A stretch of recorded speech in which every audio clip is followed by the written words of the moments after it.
Менин балалыгым Ош облусунун Кара Суу районуна караштуу Садырбай айылында өткөн. Биз 5 бир тууганбыз. 4 карындашым, улуусу мен. Кичинекей кезимде аябай тентек бала болчумун. Биздин жогорку айылда чоң энем, чоң атам жашачу. Ошолорго үйдөгү атам менен апам урушкан күнү качып кетчүмүн. Аралык 3-4 километр болчу Эшме айылы.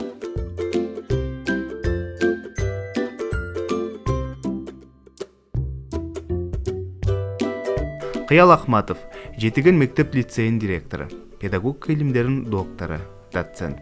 Жашоодогу ураны ар бир баланын жөндөмүн өнүктүрүү, татыктуу тарбия, сапаттуу билим менен камсыздоо.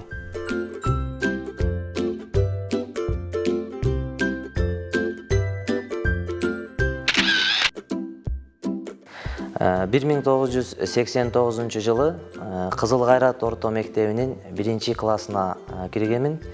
Менин биринчи мугалимим Санабар эжеке. 1 класстан 4 класска чейин өтө деле жакшы окуган эмесмин, анткени аябай тентек болчумун. Кээ күндөрү ошол окуткан биринчи мугалимим менен дагы урушуп кеткен күндөрүм көп болчу. Бирок ошол 4-класстан кийин аябай китеп окууга көп кызыга баштадым. Анткени ата-энем мугалим, үй толо китеп, үйдө китептерди, китепканадагы китептердин баарын койбой окуганга аракет жасачумун. Китепканачыбыз Калыс эжеке мени көргөндө качып турчу. Анткени биздин китепкана Камчатка деп койчубуз, суунун боюнда жайгашкандыктан кышында аябай суук болчу. Мен кирип алып, дайыма китеп издечүмүн. Эжеке мени күтүп, үшүп турчу. Демек, ошол китептердин дүйнөсүндө чоңойгондугум азыр өзүнүн жемишин берип жатат деп айта алам. Менин досторум аябагандай эле көп болчу. Анткени мен чоң ата, чоң энемдин колунда да көп чоңойдум. Эсимде ошол үйдөн бир агам шаарга келип, жаңы бир лотереядан бир капчык утуп барган экен да. Анан аны костюмдун ичине салып, жүктүн үстүнө таштап койсо, баламын кичинекей. Анан аны кирип эле сурабай эле алып, барып, ошол биздин мектептин буфети болчу. Ошол жерден баардык акчага баягы иче турган суусундуктарды, печеньяларды алып, бүтүндөй бир ошол досторумдун баардыгын чогултуп алып, тоонун башына чыгып алып, ошону жеп, ичип, ойноп келген күнүм эч качан эсимден кетпейт.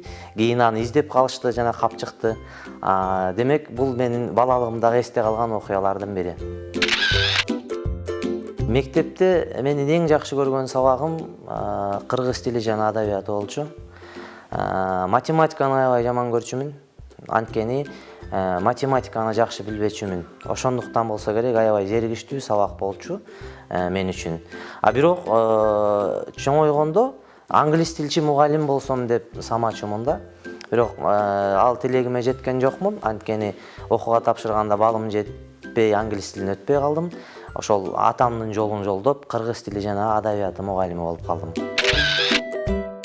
Ийгиликтин сыры эч качан талбаган эмгекте деп ойлойм.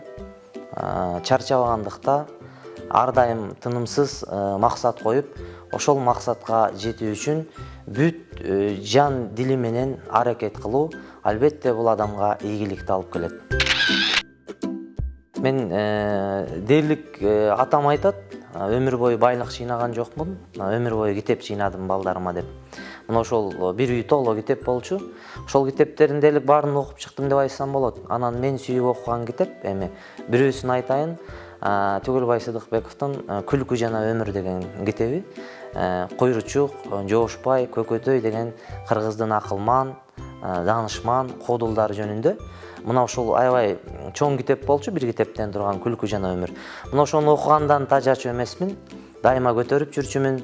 Азыр да ал китеп бар, эскилиги жетип, бозоруп, өңү өчүп калды, бирок менин китеп текчемде сыйлуу орунда турат. Мына ушул китеп менен жашаганды жакшы көрчүмүн да. Анткени ичинде бүтүндөй күлкү, өмүр, жашоо бар. Жыргайсың, окусаң. Мына ошол жакында ушул китепти кайрадан басмадан чыгарышыптыр. Мен ошол Жамгыр деген басма үйүнө ыраазычылык билдирем. Күлкү жана өмүрдү кайрадан окурмандарга жаңыртып тартуулашыптыр. Мугалимдик кесип Кудайдын назары түшкөн адам гана мугалим боло алат, пайгамбардын сүйгөн кесиби деп айтышат.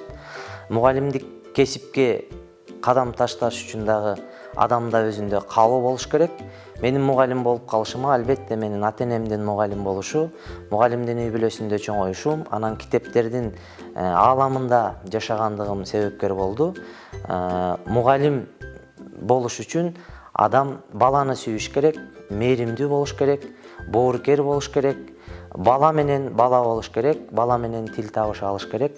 Мына ошондо ал инсан мугалим боло алат. Эгерде баланы сүйбөгөн адам эч качан мугалим боло албайт. Бала менен бала болуп, баланын тилин таба билиш керек. Мыкты акыл эс, эң жогорку деңгээлдеги интеллект, анан адамгерчилик, ушул 21-кылымдын татыктуу бир инсаны болууну каалайт элем.